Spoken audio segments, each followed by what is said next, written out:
दुनिया के इतिहास में जब भी कोई कमाल की कोई अद्भुत चीज बनी है तो उसके पीछे अक्सर एक बहुत दर्दनाक कहानी छुपी होती है। और ऐसा ही कुछ है चीन की महान दीवार के साथ। ये इंजीनियरिंग का एक ऐसा चमत्कार है जिसकी कोई मिसाल नहीं, लेकिन इसकी नींव में इंसानी तकलीफ और क्रूरता की एक बहुत ही सियाह कहानी भी दफन है। चलिए जरा इसकी विशालता को समझने की कोशिश करते हैं। साल 2012 में एक सर्वे ने कंफर्म किया कि इसकी कुल लंबाई 21,196 किलोमीटर है। अंदाजा लगाइए, ये इतनी लंबी है कि अगर इसे यूरोप में बनाया जाता तो ये पुर्तगाल से शुरू होकर रूस के पूर्वी कोने तक पहुंच जाती। कमाल है ना? लेकिन इतनी अविश्वसनीय लंबाई के साथ एक बहुत ही डरावना नाम भी जुड़ा हुआ है। कुछ लोग इसे दुनिया का सबसे लंबा कब्रिस्तान कहते हैं। और बस यही एक विरोधाभास इस दीवार की पूरी कहानी को बयां कर देता है। एक तरफ है महानता और दूसरी तरफ है त्रासदी, दोनों एक साथ। अच्छा, इससे पहले कि हम आगे बढ़ें, एक सबसे कॉमन मिथक को दूर कर देते हैं। ये जो कहा जाता है कि ये दीवार अंतरिक्ष से नंगी आंखों से दिखती है, वो सच नहीं है। नासा के हिसाब से इसकी चौड़ाई इतनी कम है और ये अपने आसपास के माहौल में इस तरह घुल मिल जाती है कि इसे वहां से देख पाना नामुमकिन है। तो फिर इस दीवार की असल कहानी क्या है? इसकी जड़ें एक यूनाइटेड चीन बनने से भी बहुत बहुत पुरानी हैं। चलिए देखते हैं कि ये सब शुरू कैसे हुआ था। अब इस कहानी में जो बात सबसे दिलचस्प है वो ये है कि पहली दीवारें बाहरी हमलावरों के लिए बनी ही नहीं थी। उस जमाने में चीन कई छोटे बड़े राज्यों में बटा हुआ था जो आपस में ही लड़ते रहते थे। तो की, यान और झाओ जैसे राज्य अपनी सरहदों की हिफाजत के लिए दीवारें बना रहे थे, सिर्फ बाहरी दुश्मनों से नहीं बल्कि एक दूसरे से बचने के लिए। और ये शुरुआती दीवारें बनती कैसे थीं? एक बहुत ही सिंपल लेकिन असरदार तकनीक से, जिसे रैम्प्ड अर्थ कहते हैं। इसमें लकड़ी के 2 फ्रेम के बीच गीली मिट्टी, बजरी और भूसे की परतें डाली जाती थीं और उन्हें तब तक कूटा जाता था जब तक वो पत्थर की तरह ठोस ना हो जाएं।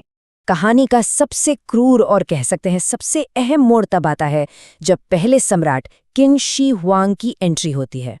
उन्होंने इन बिखरी हुई दीवारों को एक बहुत बड़े रक्षा कवच में बदलने का एक जबरदस्त और बेहद बेरहम प्रोजेक्ट शुरू किया।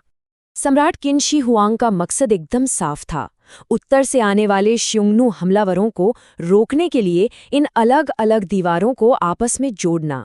उन्होंने इस भारी भरकम काम के लिए अपने जनरल मेंग टियान को 3 लाख सैनिकों के साथ भेजा। और सिर्फ सैनिक ही नहीं, उनके साथ लाखों किसानों और कैदियों को भी इस काम में झोंक दिया गया। इस प्रोजेक्ट की जो मानवीय कीमत थी वो दिल दहला देने वाली थी। इतिहासकारों का मानना है कि सिर्फ किन राजवंश के दौरान इस दीवार को बनाने में करीब 10 लाख लोगों की मौत हो गई। यही वो भयानक आंकड़ा है जो इसे सबसे लंबा कब्रिस्तान का नाम देता है। इस दर्द को चीन की एक लोक कथा में आज भी याद किया जाता है।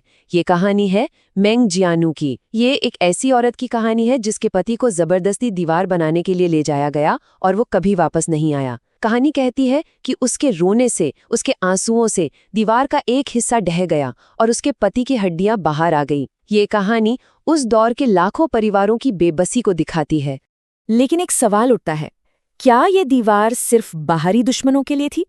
कई इतिहासकार मानते हैं कि ये सम्राट की अपनी ही प्रजा को कंट्रोल करने की एक मनोवैज्ञानिक चाल भी थी। सोचिए, जब लाखों लोग एक ऐसे प्रोजेक्ट में लगे हों जो कभी खत्म ही नहीं होता, तो बगावत के बारे में कौन सोचेगा? पर दीवार की कहानी किन राजवंश पर ही खत्म नहीं होती। आने वाली सदियों में इसका मकसद बदला और इसे बनाने की तकनीक में भी बड़े ही क्रांतिकारी बदलाव आए। चलिए देखते हैं कि कहानी कैसे आगे बढ़ी। हान राजवंश के लोगों ने ये महसूस किया कि दीवार सिर्फ एक रक्षा कवच नहीं बल्कि एक जबरदस्त आर्थिक हथियार भी बन सकती है। उन्होंने इसे पश्चिम की ओर गोबी रेगिस्तान तक खींच दिया। अब इसका मुख्य मकसद था मशहूर सिल्क रोड की हिफाजत करना। ये दीवार एक तरह से इंटरनेशनल ट्रेड का गेटवे बन गई, जहां से गुजरने वाले हर कारवां पर टैक्स लगाया जाता था। इतना ही नहीं, हान राजवंश ने एक बहुत ही एडवांस्ड कम्युनिकेशन सिस्टम भी बनाया था। थोड़ी थोड़ी दूरी पर बीकन टावर बनाए गए थे, जहां से सैनिक दिन में धुएं और रात में आग का इस्तेमाल करके मैसेज भेज सकते थे। धुएं के गुब्बारों की संख्या से ये पता चल जाता था कि हमला करने वाली सेना कितनी बड़ी है। मतलब एक तरह का प्राचीन इंटरनेट जो खबरों को घोड़ों से भी तेज पहुंचाता था।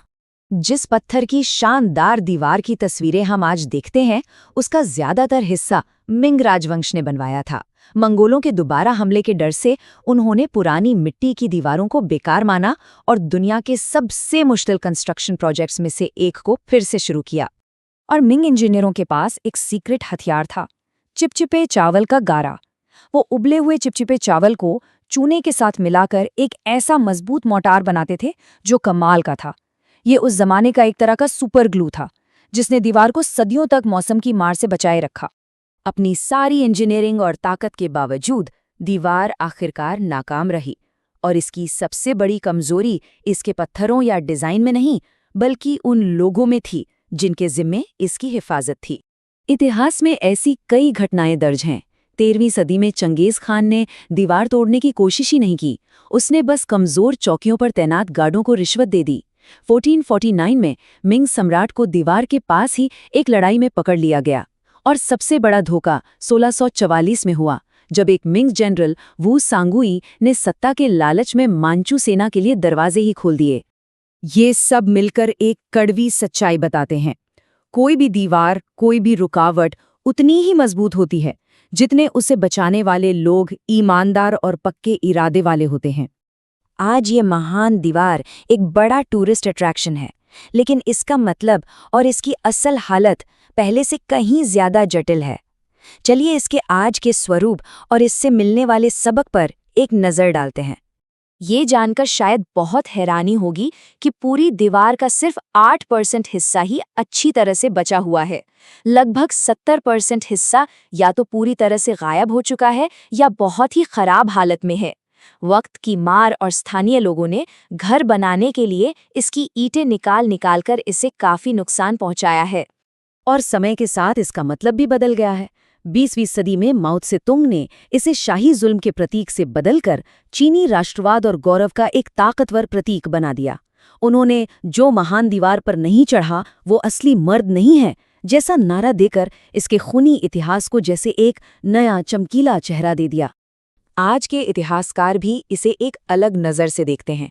उनका तर्क है कि इस दीवार का मकसद कभी भी एक ऐसा किला बनना नहीं था जिसे कोई पार ना कर सके। इसका असली काम था एक स्ट्रेटेजिक डिफेंस सिस्टम की तरह काम करना, बॉर्डर को कंट्रोल करना, छोटे मोटे हमलों को रोकना और किसी बड़े खतरे की सूरत में साम्राज्य को तैयारी करने के लिए थोड़ा वक्त देना। तो आखिर में चीन की ये महान दीवार सिर्फ एक घूमने की जगह नहीं है, ये एक आईना है। ये हमें याद दिलाती है कि सच्ची सुरक्षा सिर्फ पत्थर और ईंटों से नहीं मिलती, वो मिलती है चरित्र और एकता से। और ये एक सवाल भी छोड़ जाती है, आज की दुनिया में जहां भौगोलिक सरहदें धुंधली हो रही हैं, कहीं हम विचारों और नफरत की दीवारें बनाने की वही